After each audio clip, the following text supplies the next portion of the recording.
Hola, ¿qué tal? La idea para trabajar el día de hoy es terminar de desarrollar eh, algunos conceptos centrales que se encuentran en el libro de Kuhn, del que hablamos la clase anterior, la estructura de las revoluciones científicas, ¿no? Habíamos mencionado que de algún modo Kuhn mostraba fundamentalmente que la historia se va eh, escribiendo de alguna forma para la ciencia, no en una clave lineal donde se van sumando logros y de manera continua, sino que la historia de la ciencia, cuando se analiza el modo en que efectivamente los científicos han trabajado y han desarrollado sus investigaciones, muestra que, digamos, hay una serie de discontinuidades y además también nos revela que, digamos, no se puede concebir la ciencia como una forma de conocimiento que sigue un método rígido y establecido de antemano. Esa historia de la ciencia, digamos, que presenta el conocimiento científico como una sucesión de progresos lineales, donde se exaltan los logros de los distintos momentos históricos, para Kuhn tiene el valor de un folleto turístico. Es decir, que de una ciudad, ese folleto te muestra lo más lindo, lo más atractivo, pero no toda la ciudad. Y algo parecido sucede con aquellas historias de la ciencia que están focalizadas en mostrar la sucesión continua de conquistas y descubrimientos. La ciencia y la historia de la ciencia es mucho más compleja que eso. En función de esas explicaciones, Kuhn va a enfatizar, digamos, que la ciencia se va desarrollando en una especie de ciclos. Habíamos hablado de 4 etapas que se van sucediendo y que tienen una dinámica específica. Uno hablaba de un momento de presciencia, de un momento de ciencia normal, donde allí aparece un paradigma, y luego ese paradigma, por un montón de problemas que no logran resolverse, anomalías, bueno, termina entrando en crisis para finalmente eh, generar revoluciones y así recomenzar de alguna manera el ciclo. Fundamentalmente las dificultades que se le presentaron a Kuhn después de haber escrito ese libro, La estructura de las revoluciones científicas, se encuentran en 2 niveles que vamos a ver ahora, ¿no?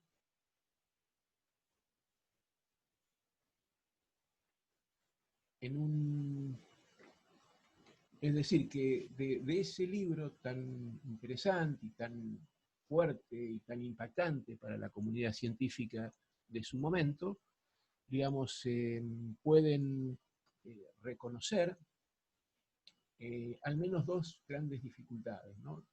Por supuesto que los logros es haber mostrado la ciencia tal cual es, digamos, o por lo menos haber puesto énfasis en describir lo que efectivamente los científicos hacen en realidad cuando llevan adelante sus investigaciones. Y ese es el valor de la historia de la ciencia, ¿no? Pero sin embargo, a Kuhn se le presentaron algunas dificultades al explicar, digamos, el modo en que se hace la ciencia en la historia, y ahí el concepto de paradigma juega un papel central dentro de esas dificultades. La primera es que es un concepto muy polisémico, es decir, que tiene muchos sentidos y muchos significados. Entonces eso hace necesario que se busque, digamos, o que Kuhn busque especificar con más detalle el concepto de paradigma, porque en el libro había sido utilizado con una ambigüedad bastante fuerte, digamos, ¿no? En el sentido de que se lo podía entender de muy diferentes maneras. Y la otra dificultad está situada cuando él habla de los cambios revolucionarios. Cuando él plantea los cambios revolucionarios, la dificultad más significativa que se presenta allí es que se reemplaza un paradigma por otro, pero él en muchas partes de las estructuras del libro, ¿no?, había señalado que esos dos paradigmas eran inconmensurables, y esa inconmensurabilidad abarcaba a todos los términos o todas las palabras de ambos paradigmas. De algún modo, lo que nos estaba sugiriendo era que, como pasaba algo parecido a como si estuviéramos con dos lenguajes diferentes, pero que serían tan diferentes que no se pudieran traducir unos a los otros. Y la dificultad de esa manera de pensar los paradigmas como tan radicalmente distintos unos de otros es que hace difícil considerar una evaluación racional y una elección racional de los científicos para abandonar el antiguo y reemplazarlo por el nuevo, que se supone de algún modo más efectivo. La primera cuestión, digamos, es que digamos, la palabra paradigmas tenía mucho significado. Kuhn lo va a reducir a dos, pero en principio vamos a hablar de cuatro aquí, que son más características de esos paradigmas, y dos que lo definen estrictamente. La primera, lo primero que nos va a decir Kuhn es que una de las características centrales de un paradigma es que tiene una estructura comunitaria. ¿Eso qué significa? Bueno, básicamente que, digamos, es un conjunto de saberes que están inscritos en una comunidad. Lo segundo es que esa comunidad acepta con respecto a esos saberes una serie de compromisos u obligaciones que de algún modo acuerdan en respetar y seguir, ¿no?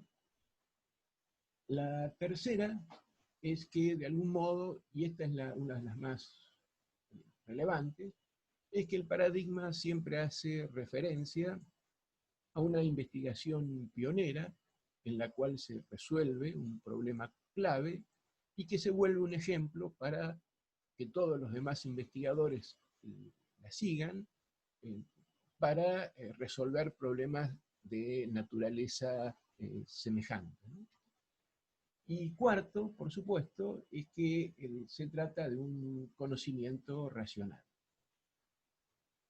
Vamos a focalizarnos en la primera característica de los paradigmas, es que es una posición comunitaria. Eso significa que la comunidad adopta un paradigma y que lo valida y lo crea al mismo tiempo. Pero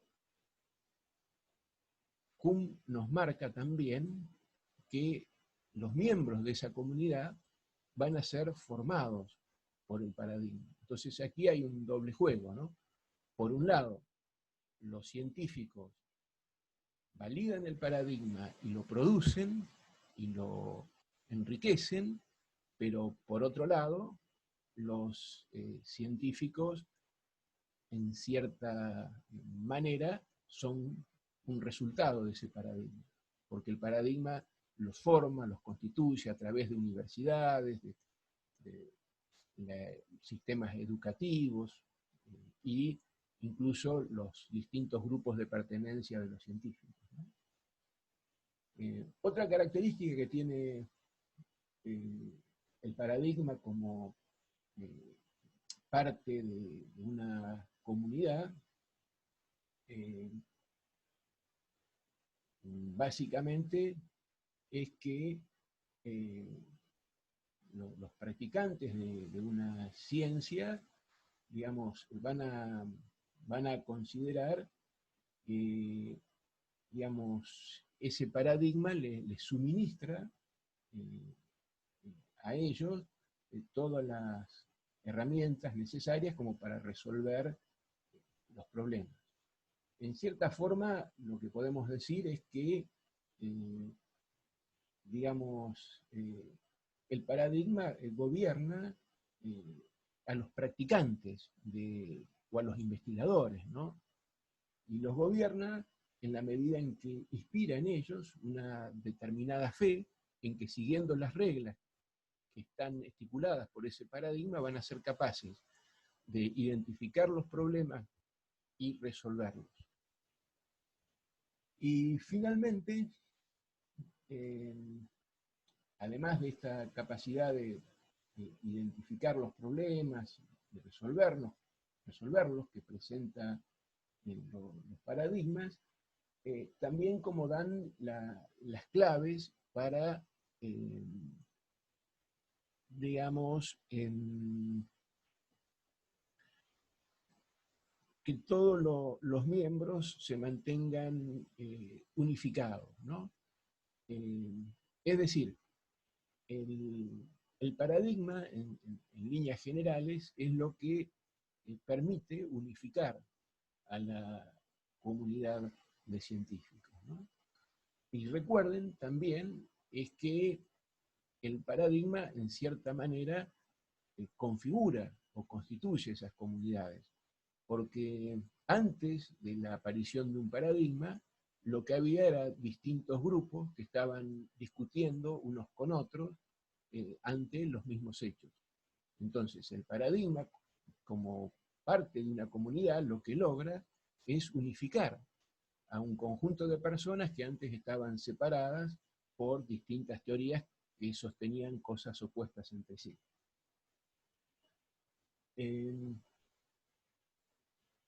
Por otro lado, también Kuhn nos dice que el paradigma es un conjunto de compromisos. Acá ya, digamos, entramos en los aspectos definitorios del paradigma. Para Kuhn hay dos características que son salientes o definitorias del paradigma o que forman parte de la definición del paradigma. Y una es esta, que el paradigma es una matriz disciplinar. Y una matriz disciplinar significa que los miembros de una comunidad deciden aceptar una serie de compromisos. Esos compromisos, en primer lugar, Kuhn los va a llamar las generalizaciones universales. Esas generalizaciones universales básicamente son leyes abstractas, algunas de esas leyes se expresan en términos matemáticos, otras simplemente en términos, digamos, de lenguaje relativamente preciso y exacto de la ciencia. Y además, otra de las características o de los compromisos es que los científicos se comprometen a respetar ciertos modelos o analogías que el paradigma establece, ¿no? Y otro compromiso que los paradigmas, digamos, instalan en las sociedades son los valores. Y básicamente valores de tipo epistémico, ¿no? Kuhn señala dos, de los cuales nosotros ya estudiamos en detalle cuando vimos el texto de Garay, que es la precisión y la exactitud, y además le agrega la coherencia, ¿no? También menciona la simplicidad y claramente la eficacia a la hora de resolver problemas, ¿no?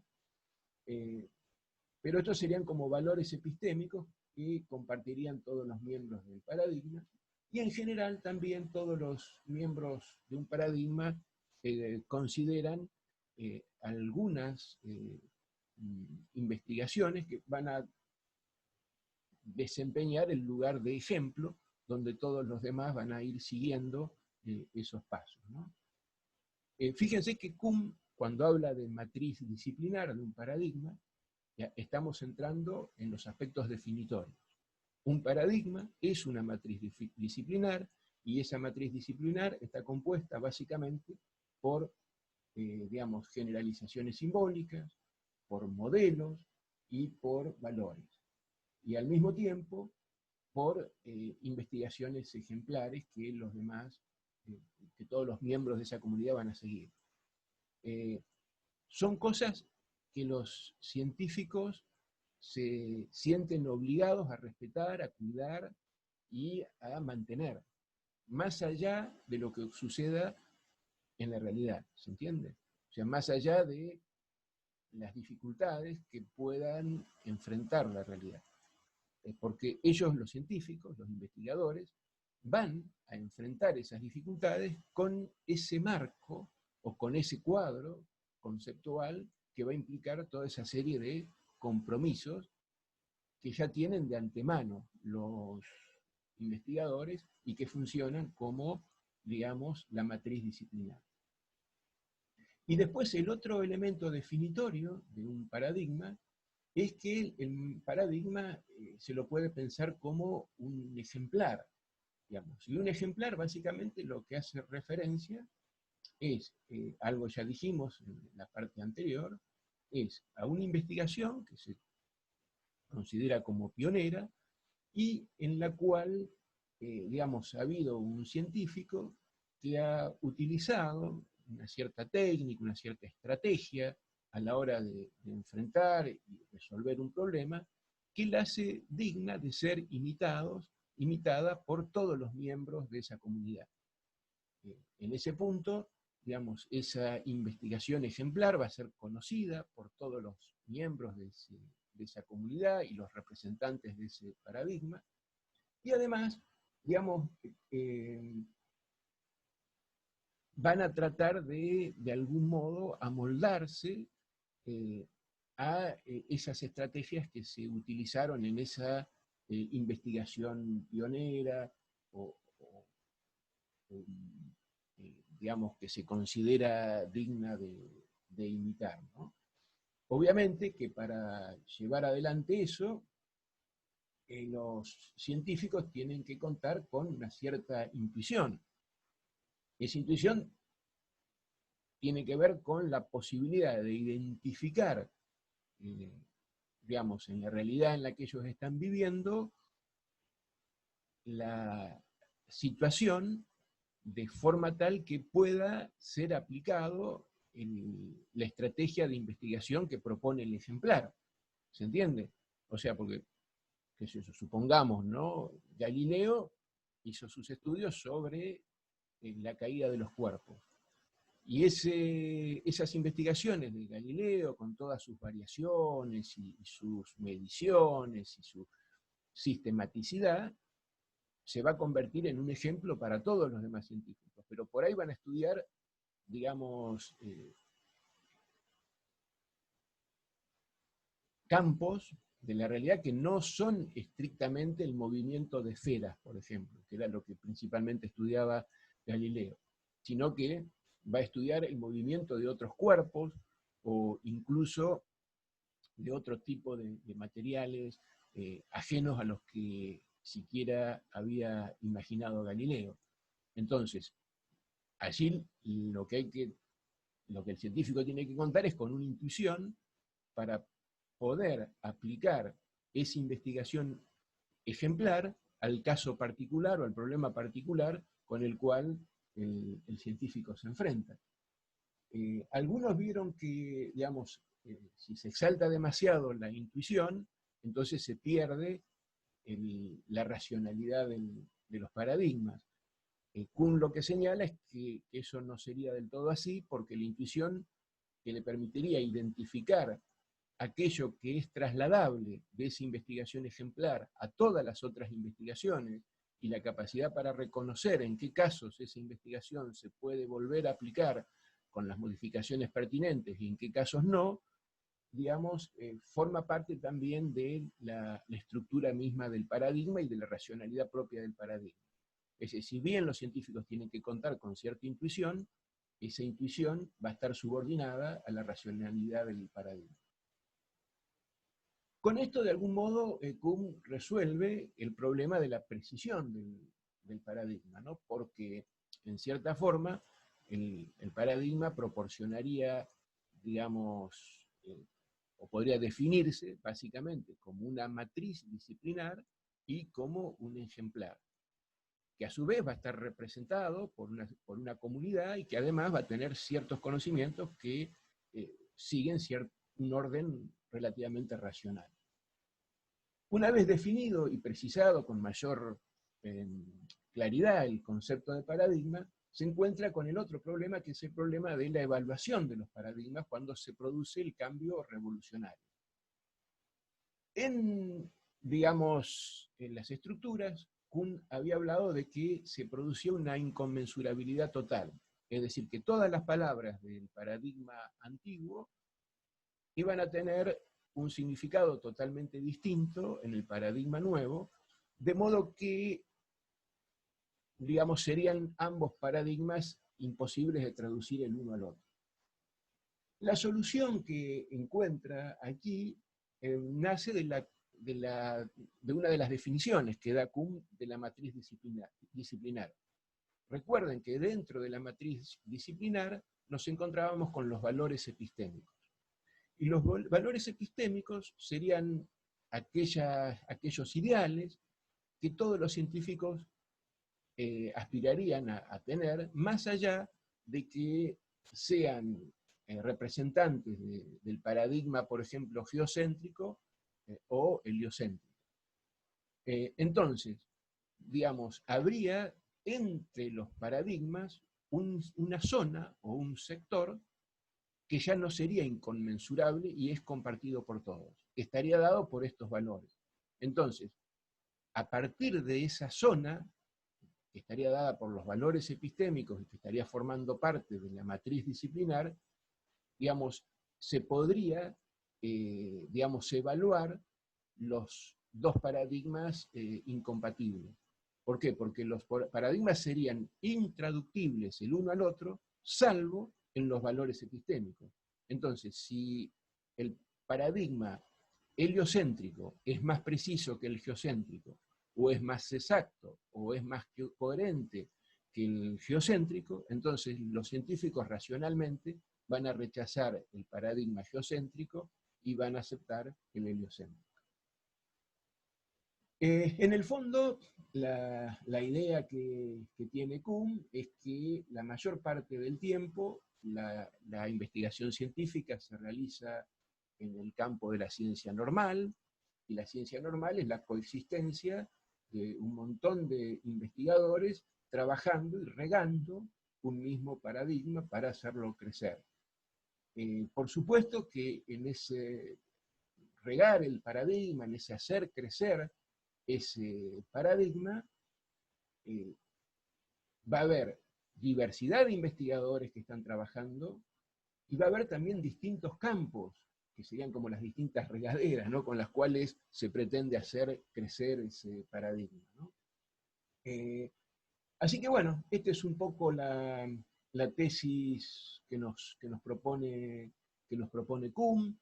Es muy interesante porque de algún modo nos da una visión de la ciencia que se sale de lo puramente normativo. Digamos, cuando nosotros hablamos de lo normativo, implica, digamos, un elemento forzoso, ¿no?, que de algún modo indica todas aquellas cosas que los científicos tienen que hacer, y eso había estado muy enfatizado por Carnap, por Ayer, por Popper y muchos otros investigadores que habían, digamos, marcado las normas que tendrían que cumplir los científicos para ser denominados tales. Acá Kuhn, digamos, al focalizarse en la labor histórica de los científicos, lo que puede apreciar es que la actividad real de los científicos, si bien está regulada por normas racionales, esa regulación no es absoluta. sino que es una regulación que está sujeta a los intereses de una comunidad y los acuerdos de una comunidad y las preferencias también y valores de esa comunidad. Por supuesto que se establece allí una tensión, ¿no?, entre el ajuste de ese conjunto de compromisos que tienen los miembros de una comunidad con una serie de tesis y, digamos, la efectividad del paradigma y la racionalidad del mismo, ¿no? Allí hay una tensión. Hasta dónde los científicos deciden mantener un conjunto de ideas porque esas ideas son las más adecuadas a la realidad o porque a ellos les gusta más. ¿Se entiende? Ahí hay una tensión que se sigue manteniendo en Kuhn y eso le va a dar pie para que él siga teorizando sobre esos problemas, ¿no? Pero bueno, en principio creo que estamos expresando una síntesis muy, muy fuerte del pensamiento de Kuhn, pero que sirve como para comenzar a vislumbrar los problemas que él aborda. En la clase que viene vamos a retomar un texto, digamos, que ya vimos, que es el de Lakatos, pero para aplicarlo a una investigación puntual de Wallerstein sobre el psicoanálisis. Nos vemos la clase siguiente.